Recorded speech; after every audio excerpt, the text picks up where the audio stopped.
Más Novedades Yucatán presenta Más Salud con el Dr. Eric Ojeda.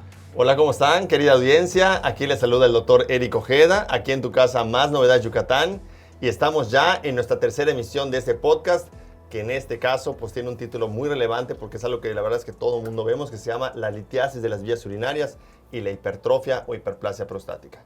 En esta ocasión me siento totalmente alegado por tener a un compañero y amigo, el doctor Miguel Villalobos Goyas, quien es médico cirujano y especialista en urología. El doctor Villalobos se formó en la Anáhuac de México y posteriormente realizó sus estudios de medicina en urología en el Instituto Nacional de Ciencias Médicas y Nutrición Salvador Subirán. Y pues bueno, vamos a hablar de ese tema que está súper interesante y sé que a ti es pan comido y es de todos los días, ¿no? Todos los días. Gracias. Bueno, no sé si a ustedes les ha tocado escuchar que en algún momento algún familiar o alguna persona ha padecido de dolor, sobre todo aquí en la parte posterior, en la espalda. Bueno, ese dato puede ser indicativo de que pudieras tener una piedra o una infección de las vías urinarias, secundario a tener una piedra. Para todo esto, los métodos de estudio que a veces realizamos y las cuestiones clínicas, pues son importantes de decir para que de alguna manera nosotros podamos identificar cuáles son los signos de alarma para identificar estas patologías. Y en este caso, no sé, Miguel, muchas de las cuestiones yo creo que de la región de Yucatán, yo creo que una de las causas más frecuentes pues es la litiasis, ¿no? El término litiasis, pues obviamente se relaciona el tener, pues coloquialmente, piedras en las vías urinarias. Y no sé cómo tú has visto aquí en Yucatán el tema de qué tipos de piedras hay o dónde se localizan más frecuentemente o cómo va la consulta respecto a este tema de las vías urinarias y las piedritas. Perfecto. Pues mira, realmente sí es el pan de todos los días en todo el estado. Y creo que lo más impactante es que de todo el país, el estado que más litiasis El campeón es Yucatán. Es Yucatán. ¿Y tú crees que hay una causa relacionada a esto? O sea, Se ha estudiado mucho y a lo mejor faltan muchos más estudios, pero hasta ahorita también tenemos que el calor, el ambiente, el grado de obesidad que hay, la dieta que tenemos y la genética puede tener un papel muy importante. factor importante. Sí, hay estudios y todavía están en curso, todavía están mucho en curso, especialmente en el hospital de la alta especialidad se ha hecho algunos estudios, también en el Hospital Orán ha hecho algunos estudios, pero tanto el agua, que es más dura, el ambiente, el calor que hay, la dieta, la obesidad, todos esos factores juntos en la zona, junto con la genética que creemos que incluso puede haber un gen ahí, incluso de origen maya, que pudiera tener un factor muy importante, porque hay muchísima litiasis. Creo que en pocos lugares ves tantas piedras como acá. Tenemos muchas personas que rotan en el hospital y vienen del norte del país, del centro, y dicen, oye, es que esto jamás había visto algo así. Y aquí ves, de todas las enfermedades que ves en otras partes, más piedra en el riñón. Entonces, siempre es una combinación de enfermedades con litiasis. Oye, y evidentemente yo sé que hay muchos tipos de piedras, ¿no? que se forman en las vías urinarias. En el estado de Yucatán o la incidencia que tú estás comentando, ¿tiene relación con algún tipo de mineral o algo en particular? Ya me dijiste el tema del agua. Sí, bueno, el agua que tenemos en el estado sí es más dura. En teoría hay más oxalato y demás. Se han hecho estudios, por ejemplo, en el desierto de Kuwait, vieron a ver si había una ingesta diferente por agua mineral o agua natural. No hay tanta diferencia en litiasis, pero seguramente, y yo creo que es algo que tenemos que hacer más que nada por lógica por el momento, es evitar el consumo de agua directamente de pozo.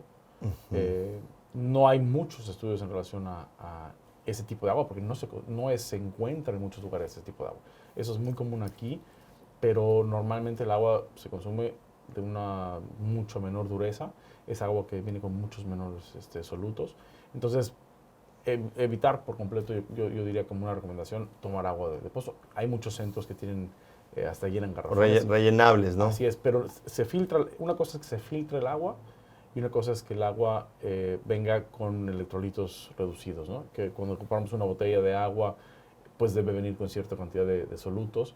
Eso es mucho más seguro y consumir agua en cantidad suficiente es muy importante. Yo algo también que es muy difícil aquí en el estado es mantener una hidratación adecuada. Tú sales y enseguida. Sí. Yo siempre pongo el ejemplo, si tú mojas una camisa, la quieres secar, la dejas afuera media hora, una hora, y ya está seca. Y eso no lo puedes hacer en otros lados, a lo mejor, ¿no? Entonces, si tú estás respirando y perspirando y no te das cuenta que estás sudando, esa cantidad de agua que estás perdiendo, la estás tomando en líquidos también. Entonces, la hidratación que tenemos es muy difícil llevarla al mismo nivel que perdemos agua. Sí, y de alguna manera también, pues yo creo que la cultura del tomar agua no es una cultura que esté muy bien puesta en nuestra ciudad y pues en nuestra región. La verdad es que es bien difícil a veces inculcar a la gente que hay que tomar cuando menos 2 litros de agua. Este es un gran tema y a veces las personas dicen, bueno, es que no es sudado, es que la transpiración es parte importante y yo creo que también la respiración, ¿no? Sí. Que de alguna manera perdemos ahí calor y pues nos deshidratamos. Fuera de eso, ¿hay algún otro tipo de piedras que pudieran surgir fuera del tema de la dureza del agua o algún otro factor que tú veas? Algo curioso que vemos acá, bueno, antes veíamos, bueno, en el centro del país hay muchas piedras de las chiquitas de 1 centímetro, 2 centímetros que tapan, pero aquí estamos viendo una cantidad importantísima de piedras en el riñón que se llaman coraliformes. Son piedras que normalmente vemos con pacientes con infecciones. ¿Coraliforme a qué te refieres con coraliforme? Son piedras muy grandes que ocupan todo el riñón, pero empiezan a moldearse de forma del riñón. Entonces esas piedras normalmente no las vemos tan frecuentemente en otras partes del mundo. Y aquí tenemos una prevalencia muy alta, especialmente en poblados, digamos, en los exterior de la parte fuera de la ciudad principal, ¿no? En los poblados, que vemos muchas personas que tienen piedras que rellenan el riñón y esas piedras son mucho más complejas de manejar.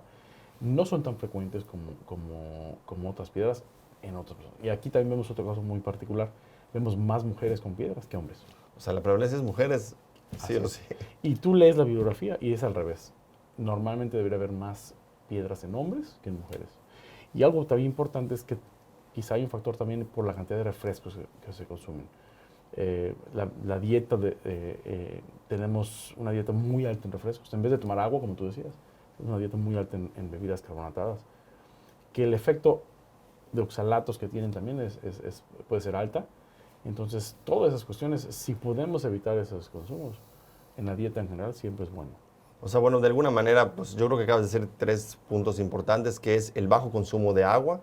El otro tema es el incremento o la costumbre de tomar mucho refresco embotellado. Y el tercero es, pues, los factores nutricionales que también pudieran surgir y la población, que estamos en un ambiente muy, muy caluroso, Así ¿no? es, exacto. Bueno, yo creo que esto es importante recalcarlo para que nosotros vayamos concientizando, de alguna manera, modificar algunos tipos de conducta, porque esto es una patología o una entidad, una enfermedad bastante frecuente aquí en la península de Yucatán. Oye, y fuera de esto, cuando una persona tiene un cálculo coraliforme o que ocupa la mayor parte del riñón, normalmente la persona, ¿cómo puede enterarse de si tiene algún problema o no? ¿Va con el urólogo? ¿Qué sucede? ¿Cuáles son los signos que puede percibir para que puede presentar un tema de estos? Sí, muy importante la pregunta y yo creo que hay que tener una sensibilidad muy, digamos que, pues, mucha sensibilidad para decir, oye, tengo una molestia en la espalda. Quizá voy a hacerme un ultrasonido, ¿no? O voy con mi médico para que me cheque, ¿no? Porque mucha gente llega con meses y meses y meses de dolor que le atribuimos a la espalda, oye, dormí mal o la masa. Muscular o algo. Sí, y realmente hay una piedrita que está creciendo. Pero a veces no hay ningún síntoma. Entonces yo siempre, cuando mucha gente se acerca y dice, oye, ¿qué me puedo hacer de check-up? Oye, pues mira, mínimo, más en el estado, ¿no? Hacerte un ultrasonido abdominal y ver que tus riñones estén bien, tu hígado esté bien. Y checas otros órganos a la vez, ¿no? Ese es algo así, yo creo que muy importante, menos cada año.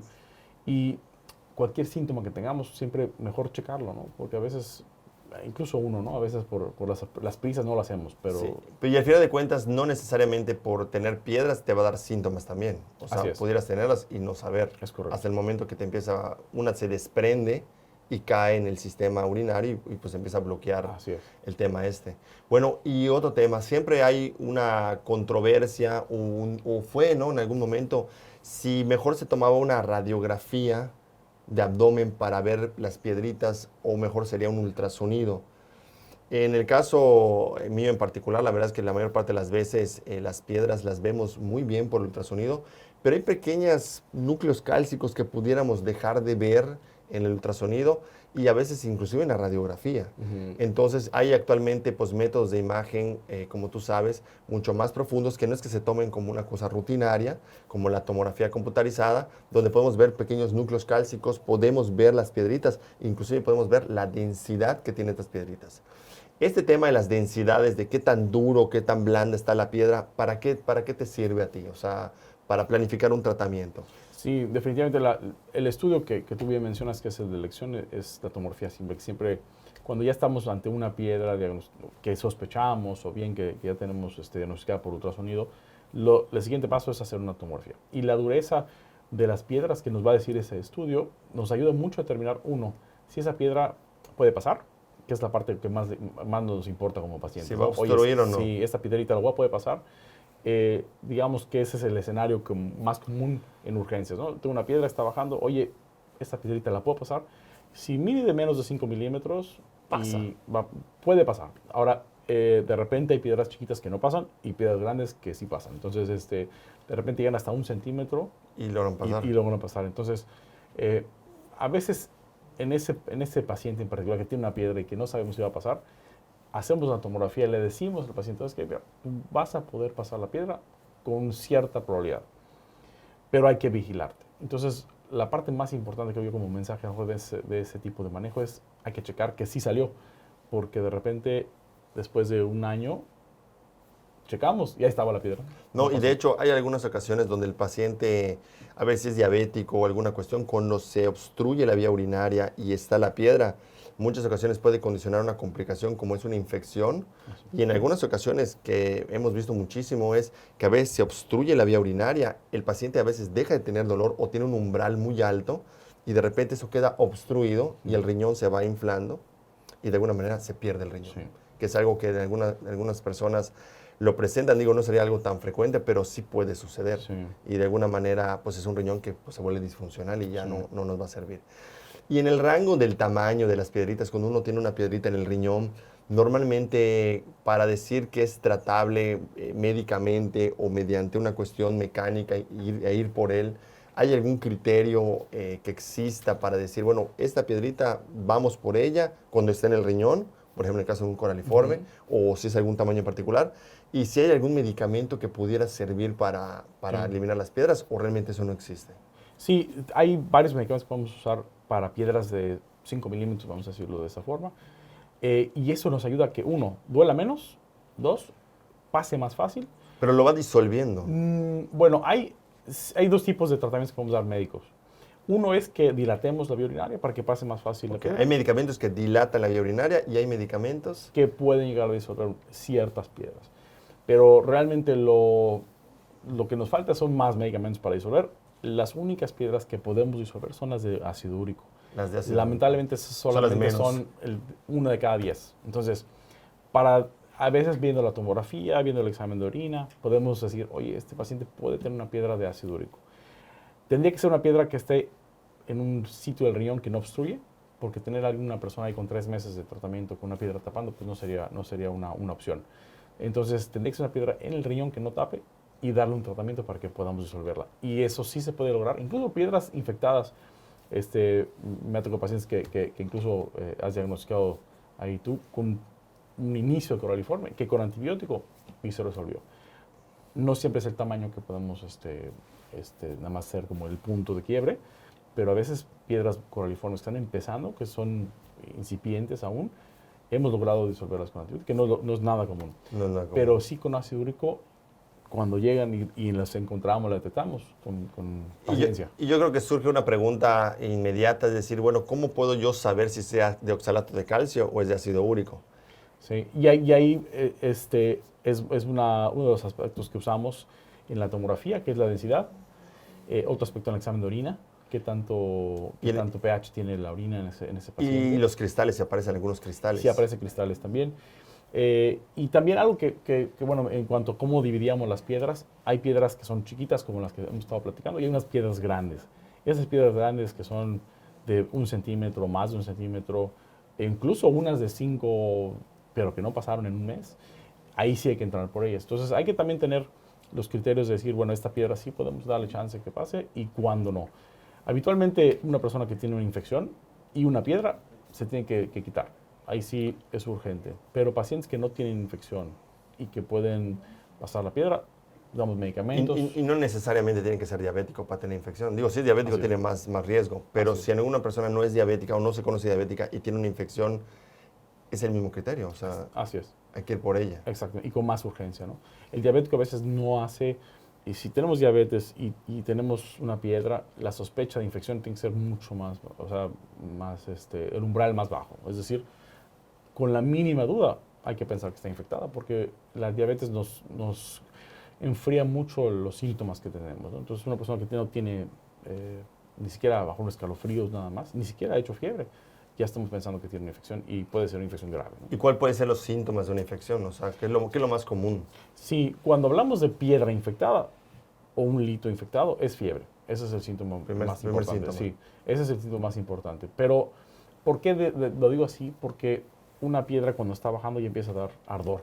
Y no necesariamente es una infección, sino a veces es... Ardor al orinar. Al orinar, exactamente. Un ardorcito al orinar. Y pensamos que, tengo ardor, es una infección. Pero a veces es el punto en el cual está pasando la piedra, que cuando pasa por muy cerquita de la vejiga ya empieza a irritarla y nos da ganas de ir corriendo al baño, ardor, a veces urgencia de correr al baño, ¿no? Cosas por el estilo, ¿no? Y hay un tema ahí que siempre, yo creo que desde los abuelitos, o cuando la gente dice, no te aguantas las ganas de orinar. Sí. ¿Tú qué crees? O sea, ¿es algo real o es algo ficticio? O sea, ¿realmente es bueno aguantarse? Sí. ¿No es bueno aguantarse? Pues Entrando en mira, ese tema. yo diría que especialmente en mujeres, creo que es una recomendación buena decirle a alguien, no te aguantes las ganas de orinar. Los hombres tenemos un poco más de protección por la longitud de la uretra, Correcto. pero en general nunca es bueno tratar de aguantar mucho las ganas de orinar, pero en el hombre no es tan riesgoso, Como una especialmente menores de 40 años, porque ya a partir de los 40 ya tenemos que Estamos cuidarnos en otro también. Pero en mujeres la vejiga es del mismo tamaño que los hombres, pero la mujer tiene una sensibilidad mayor, es decir, con menos orina ya va a tener que ir al baño. Tiene el trayecto mucho más pequeño de Así es. la Y salida. la vejiga le va a avisar con menos orina. Entonces, a lo mejor con media vejiga llena ya le Ya está tiene avisando, ganas. ¿sabes qué? Voy al baño. Y eso es por protección. Los mecanismos que tienen las mujeres para protección uno de ellos es la vejiga más chica. Y al limpiar la uretra cada vez que van al baño. Porque la realidad de cuando van al baño es que están limpiando la uretra. Correctísimo. Entonces, ese mecanismo de estar yendo más frecuentemente. Es una limpieza continua para evitar Así es.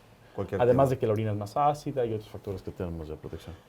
Oye, y cuéntame, cuando tengo una piedra en el riñón o en el trayecto y está bajando y yo voy a ir por él, lo común, digo, antes existía un tema, y yo no sé qué, yo creo que casi no se utiliza, el tema de la litotricia, que era como una máquina que te colocabas y daba unos golpes muy rápidos y al final de cuentas había hasta complicaciones de sangrado, ¿no?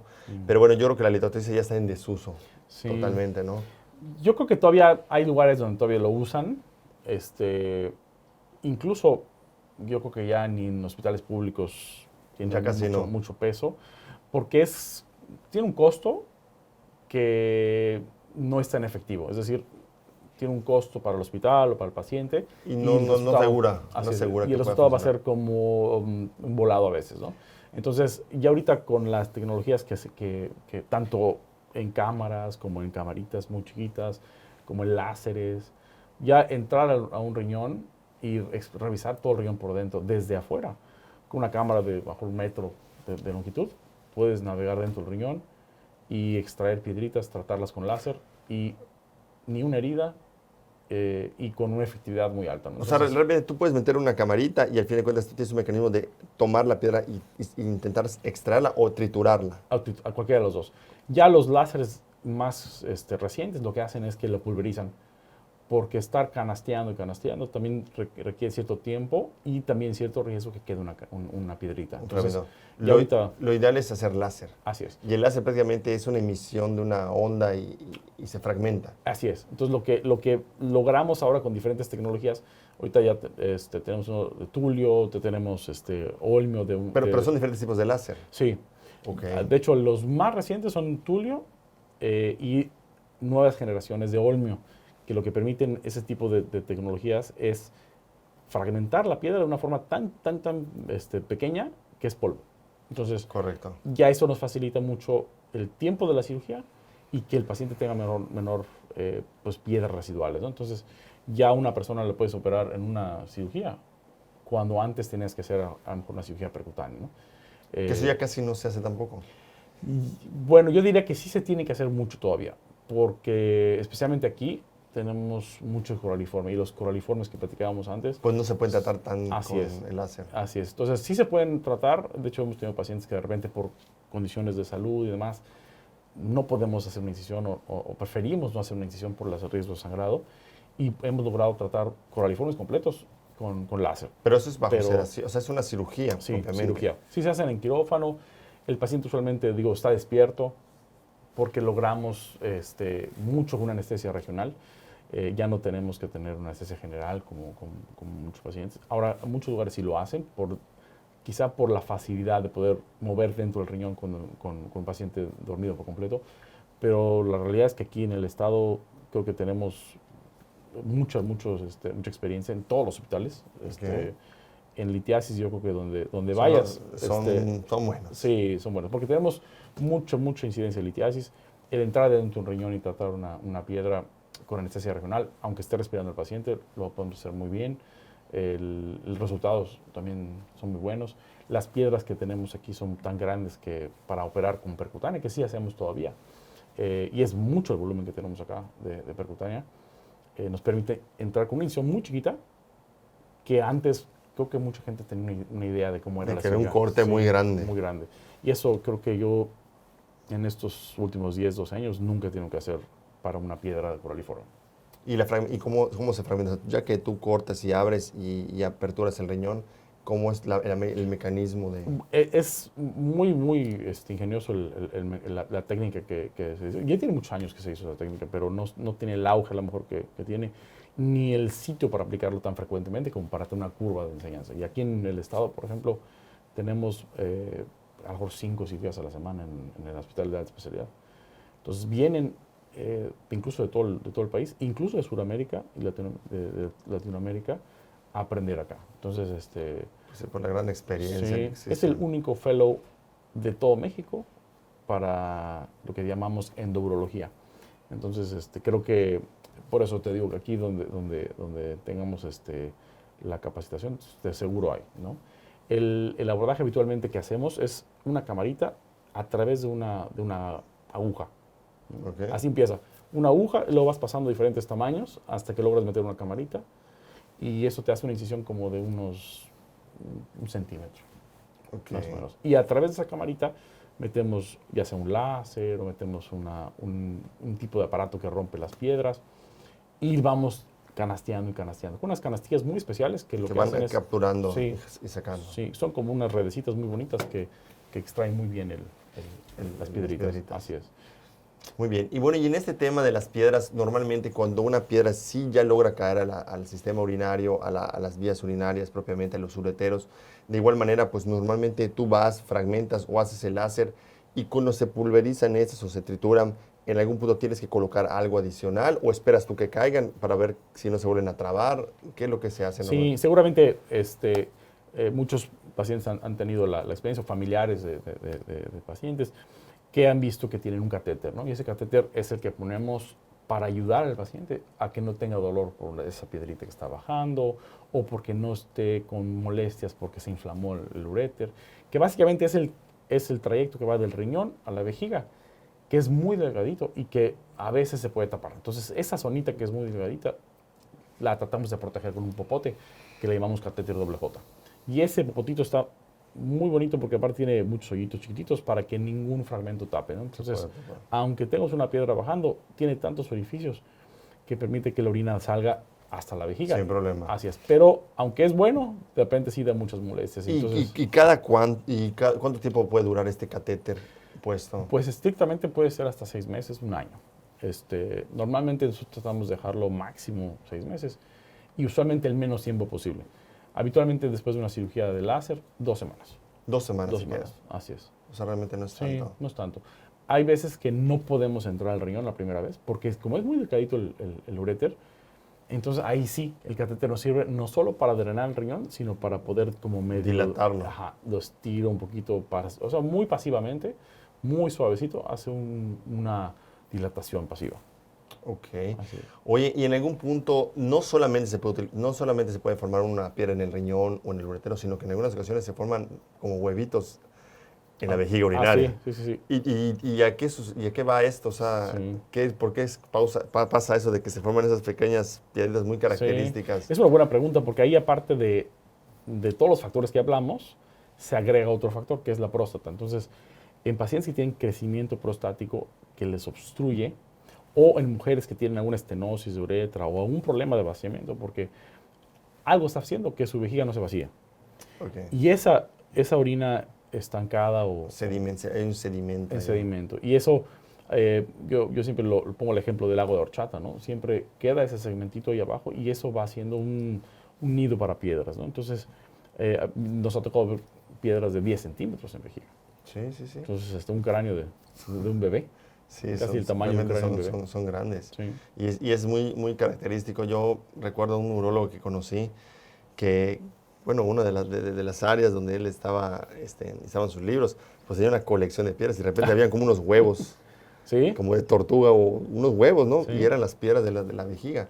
Y yo recuerdo que hace mucho tiempo cuando estudiamos o con la práctica, antes se metía como una lanza o era como un tipo metal para sacar las piedras. No había Sí. o sea, era otro tipo de procedimiento, ¿no? Sí. Y era muy Violento. violento, digamos así como los forceps con las Sí. embarazadas que ahorita ya no se usan, ¿verdad? Sí.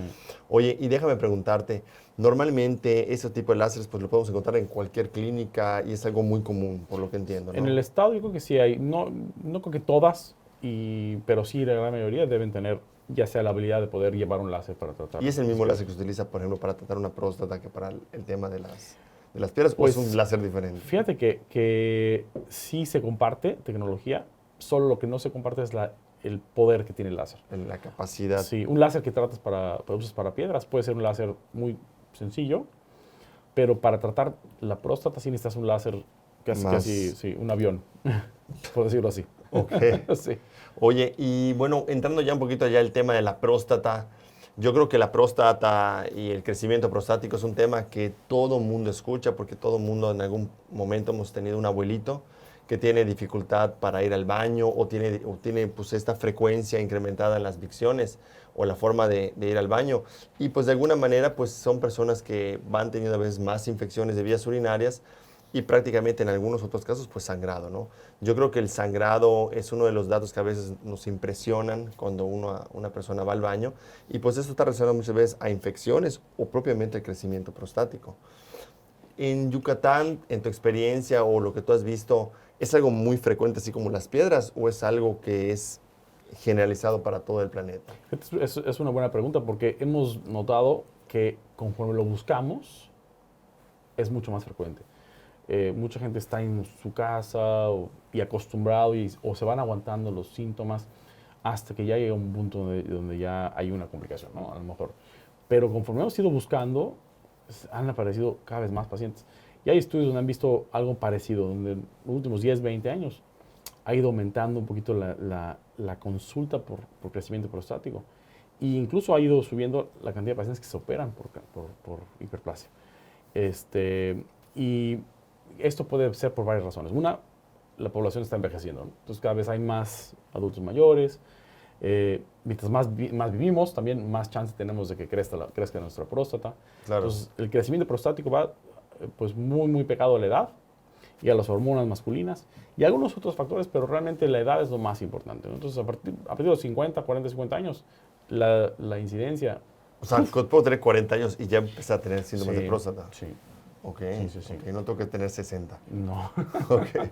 Oye, y otro tema importante, igual siempre genera, igual hay como un tema de mito, hay personas que dicen, bueno, si tienes muchas relaciones sexuales, tu próstata va a crecer muchísimo. Es algo que he escuchado en varias ocasiones. ¿Se desmiente esto o se afirma o cómo tú lo ves? Lo que sí se sabe es que mientras más eyaculaciones, o sea, una persona que tenga muchas eyaculaciones en un mes, por decirlo, en un tiempo, tiene menos riesgo de cáncer de próstata. Menos riesgo de cáncer de próstata. Eso sí se ha encontrado. Pero la cantidad de eyaculaciones sí es muy alta, o sea, sí tendría que ser muy frecuente para... Y ahora, ¿qué fue? Que la persona que tiene muchas eyaculaciones tuvo menos riesgo de cáncer, también tenga menos riesgo de crecimiento. Eso sí, No tiene mucha relación. Todavía no podemos decir eso, pero sí con las hormonas y genética.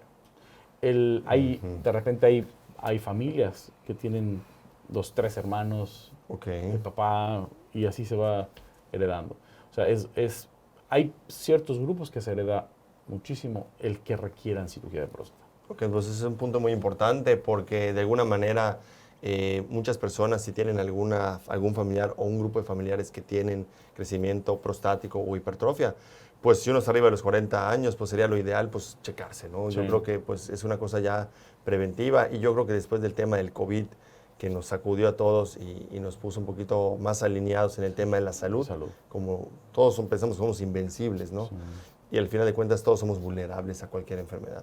Y pues bueno, el tema preventivo yo creo que es un tema importante de rectificar y que las personas se vayan culturizando en pues, buscar la salud o buscar de alguna manera algunos indicios y tomar ciertas alertas que a veces el cuerpo nos manda y nosotros pues vamos delegando, sobre todo en el tema de los hombres, que los hombres somos muy decidiosos a la hora de ir a consultar. Cuando de repente ya no se puede más, es cuando vas. Y yo creo que no debe de ser así. Yo creo que uno tiene que ser un poquito precavido y ser un poquito más consciente que pues no somos invencibles. Sí. Oye, y en el tema de la próstata, que es muy interesante, los síntomas habituales que una persona de 40, 50 pueden empezar a detectar, ¿cuáles serían los más frecuentes? Para decir, bueno, creo que es la próstata. Sí, ahí son muy, digamos que puntuales, ¿no? Muchos, chorro débil. O sea, que el calibre... Sí, ya no puedo orinar con fuerza. Los dividimos siempre en síntomas de vaciamiento, que no vaciamos bien. Entonces, el chorro débil, que pujemos para orinar, que se corte el chorro, que estamos orinando así en pedacitos, levantarnos mucho en la noche. ¿Y qué sería levantarse mucho en la noche? O sea, levantarse 3 veces. Bueno, lo normal es una. Lo normal es una. Digo, si no tomas agua. Sí, una en la noche está bien, está bien. Mucha gente, o muchos hombres, o por costumbre, así, no queremos aceptar, oye, ya estoy mal de la próstata, ¿no? Y eso, creo que en la pregunta que me hiciste, y a lo mejor el comentario anterior que hiciste, pues quizás informar que es muy frecuente, ¿no? O sea, por ejemplo, a los 50 años, el 50% de los hombres pueden tener algún grado de crecimiento prostático. 90% a los 90 años. Entonces, pues es parte del envejecimiento. Y ya conforme lo aceptemos como parte del envejecimiento, quizá lo podemos atender un poco más a tiempo, ¿no? Los síntomas es una cosa diferente, ¿no? A lo mejor un 15% de los hombres a 60 años tienen síntomas prostáticos, ¿no? Y otra cuestión es que no necesariamente tengo que tener la próstata demasiado grande para tener síntomas. Así es. O sea, pudiera estar un poco crecida y tener muchos síntomas. Así o tener una próstata muy grande y no tener nada. tantos síntomas. ¿No? Creo que... y es otro punto importante porque a lo mejor tienes una próstata enorme, pero no requieres nada. Okay. O sea, tengo de repente pacientes que llegan y asustados porque tienen una próstata de, a lo mejor de 10 veces el tamaño, ¿no? Y que eso no es común, pero 200 gramos de próstata es casi el tamaño de la vejiga, ¿no? Entonces es muchísimo. Pero hay muchos pacientes que están con próstatas de 40, 50 y no tienen ningún síntoma. Y realmente si no tienen síntomas, con que se estén vigilando con su antígeno prostático y todo, no tienen ninguna necesidad de tratamiento, ni siquiera médico. Ok. Bueno, te comentaste algo del antígeno prostático. El antígeno prostático es una prueba en sangre que se realiza, pero específicamente sirve para detectar o predecir si puede haber un problema de cáncer de próstata. Así es. Normalmente no por tener un crecimiento prostático significa que estoy más predispuesto al cáncer de próstata. ¿Es correcto? Es correcto. Muy bien. Y normalmente una persona, ¿a partir de qué año se sugiere empezar con el antígeno prostático? Que es una prueba que se toma en sangre. Sí, yo usualmente lo que tratamos de dejar como mensaje es 50 años, ¿no? 50 es un parámetro. 50 años hay que estar cada año haciendo el antígeno. Pero hay personas que tienen más riesgo, ¿no? Si tienes un familiar que tuvo cáncer de mama o cáncer de próstata a una edad temprana, hay que empezar a los 40.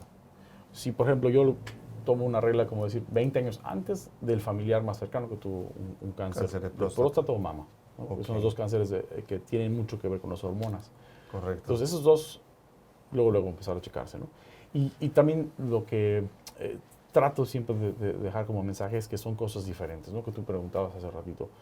El que un hombre no tenga síntomas no lo excluye de que tenga que checarse cada año, ¿no? Y lo puede hacer con su médico familiar, con su médico general, puede ir a lo mejor a hacerse las pruebas, oye, me voy a hacer mi antígeno a ver cómo está. Y eso es muy independiente de alguien que tenga un crecimiento prostático, ¿no? Y también para la persona que tiene crecimiento, pues quizá no tenga que estresarse tanto de que, oye, tengo una próstata enorme, voy a tener Claro. cáncer. No, son cosas diferentes. Es decir, quien tenga una próstata grande con síntomas, con molestias, pues es un crecimiento prostático que llamamos crecimiento prostático benigno, ¿no?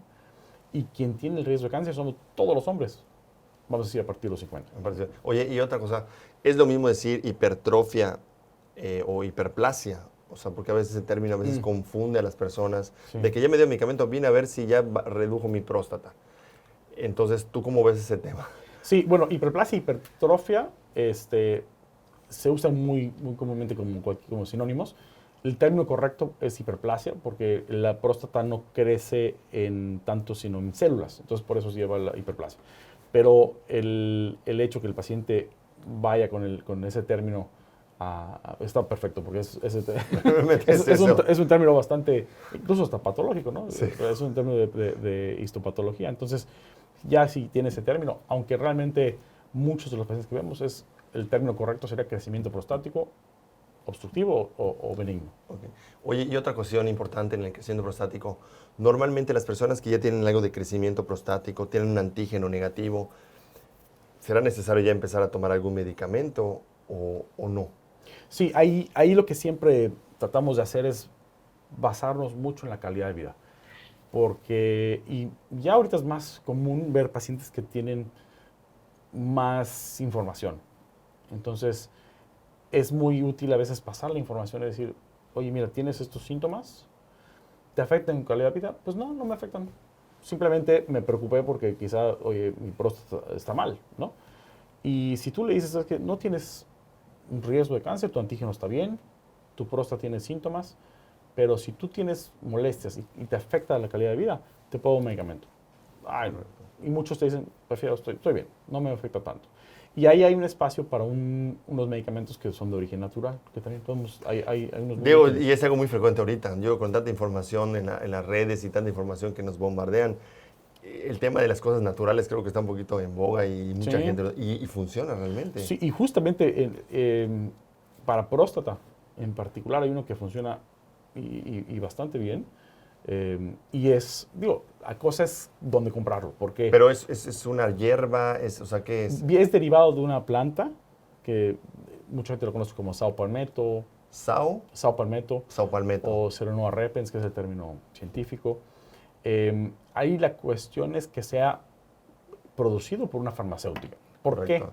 Porque es importante, porque de repente ya hemos visto también estudios donde han investigado los suplementos. Y los suplementos alimenticios de cualquier tipo no llevan tanta vigilancia. Correcto. Entonces te pueden decir, por ejemplo, oye, tiene esto y ajá, no tiene la función que debe así tener. es. Y muchas veces son otras plantas, como arroz o pasto, que realmente no te va a hacer nada, ¿no? Entonces, mejor, yo siempre lo que les digo es mejor que sea farmacéutico. Que sea el extracto de la planta, pero que sea de una farmacéutica Así es. de alguna manera conocida. Porque así los vigilamos, o sea, las instancias de gobierno hacen sus pruebas. Tiene esto, perfecto, ¿no? Oye, y cuando una persona ya ha perdido de alguna manera la cuestión de la funcionalidad, pues obviamente o tiene ya una disminución de la calidad de vida y ya necesita otro tipo de procedimiento donde el medicamento ya no pudo hacer su efecto, pues obviamente viene una parte donde ya entra pues, una cuestión quirúrgica Sí. o cirugía, o en este caso lo que habíamos platicado del láser. ¿Cómo es el tema de los tratamientos? Aquí actualmente? tratamos de dividir, así como tú bien dices, en la parte de médico, la parte médica y la parte de cirugía. Entonces, el paciente que tiene síntomas y no tiene afectación clínica, o si no le ha pasado nada porque su próstata está grande, ni creemos que le puede pasar algo porque está con una próstata grande, le podemos dar medicamentos sin ningún problema. Y hay muchas opciones de medicamentos, pero siempre es importante que sí tenga síntomas, ¿no? Y que le afecten calidad de vida. Y el paciente que tiene síntomas que no mejoran con su calidad de vida con los medicamentos, pues sí hay que ofrecerle cirugía.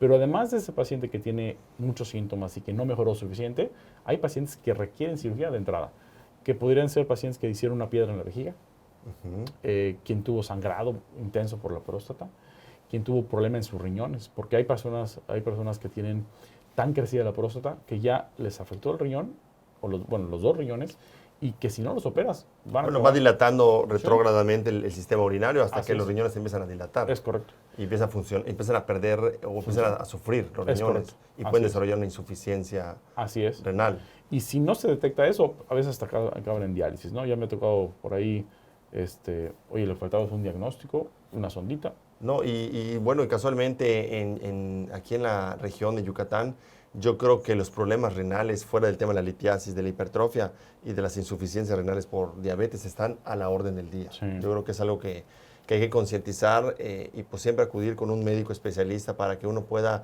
pues, determinar si la función del riñón es correcta, si realmente es diabético o si tiene alguna cuestión concomitante que pudiera perjudicar el tema de la función urinaria. Oye, y cuéntame una cosita. Normalmente el tratamiento quirúrgico es quitar la próstata, es cortar la próstata, es meter una sonda, es el tema del láser. ¿Cuál es lo ideal o qué es lo que se utiliza actualmente? Ahorita ya estamos en un punto como de cambio.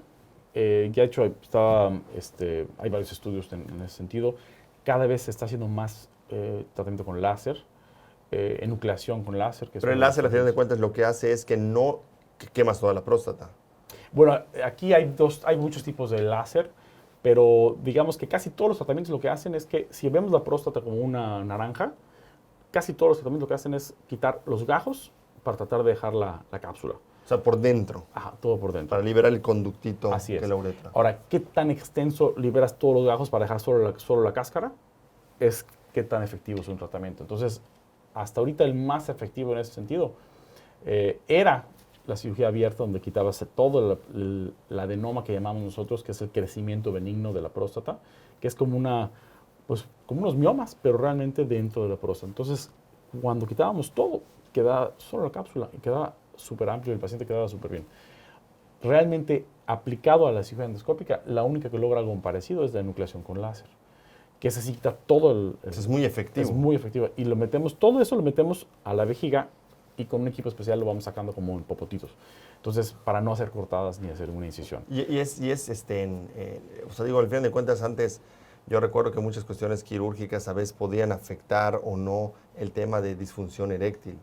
¿Actualmente existe algún riesgo con este tipo de tratamientos con láser o realmente no? Sí, esto es un muy buen comentario porque mucha gente tiene una idea como negativa de la cirugía prostática y yo no sé si es porque se equipara mucho con la cirugía de cáncer de próstata, que esa sí tiene un cierto riesgo. Que es mucho más agresiva, porque sí tiene que ser. Ahí sí quitamos todo, cápsula, las vesículas seminales, los ganglios. Entonces, esa sí es con cirugía abierta siempre, ¿no? Con cirugía radical de próstata. Pero ahí sí, cirugía ya sea robótica o laparoscópica, pero ahí sí hay heridas. Ahí sí se asocia con cierto grado de ya sea incontinencia o disfunción eréctil, siempre.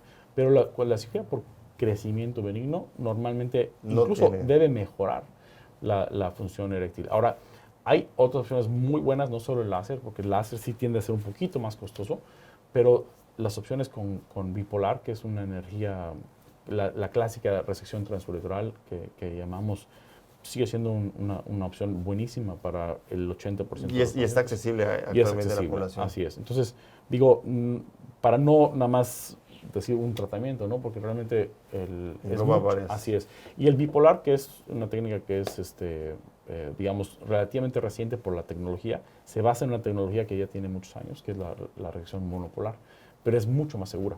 Entonces, muchos pacientes llegan con la idea de que, híjoles, le fue mal a mi vecino, sangró mucho, estuvo con sonda, Y yo sí creo que a lo mejor ha cambiado muchísimo la técnica quirúrgica. El resultado es mucho mejor. Ahora el paciente que se opera al día siguiente ya está en su casa sin sonda. Pero claro, siempre está uno con los cuidados y con las cuestiones de cualquier... La recuperación. Sí, como todo. Pues mira, la verdad es que a mí me parece totalmente interesante el tema de pues estas lesiones o patologías muy frecuentes aquí en la región y de alguna manera pues es tan frecuente que tenemos que informarnos respecto a cuáles son los síntomas, con quién debemos acudir, tomar pues mucha atención a esas llamadas del cuerpo que nos dicen que hay que consultar y que hay que cuidarnos. Y pues qué bueno que existen personas como tú que están muy preparadas, sobre todo en el área de urología, que yo creo que es un área que tiene mucho potencial en nuestra región, en Yucatán. Y pues bueno, ya conocen al doctor Villalobos y esperemos que de alguna manera pues podamos tratar estas cosas a tiempo y pues para que evitemos cosas más grandes, ¿no? Como pues problemas propiamente de insuficiencia renal. Y pues no sé si quieres hacer alguna recomendación aquí a la audiencia para el buen cuidado ahora sí que de los riñones y de la próstata. ¿Hay una recomendación? Bueno, ya dijimos algunas. Sí, pues algo muy importante para la zona, yo diría que sería pues antes de dormir, un vasito con agua. Si te levantas a orinar una vez más, en la noche, en la madrugada, otro vasito con agua. Y eso te hidrata súper bien Perfecto. en la noche, que especialmente estamos con el clima y nos Correcto. seca las mucosas y todo. Y otra cosa importante, cuando vayas al baño, siempre checar que tu orina esté lo más clara posible. O sea, no clara, transparente, pero sí al menos como color paja. Claro, clara. creo que es lo habitual. Y eso puede estar vigilando como una forma de ver que también estás de hidratación. Bueno, pues yo creo que es una buena señal, una buena advertencia para que nosotros tomemos atención a todo lo que nos rodea, principalmente hacia el color de la orina, porque pudiera de alguna manera dar algún tipo de patología. Y pues bueno, estamos por concluido este podcast y te agradezco muchísimo, Hombre. Miguel Veloz. Y pues nos despedimos y nos vemos en la próxima Gracias, emisión de este podcast. Hasta luego. Gracias.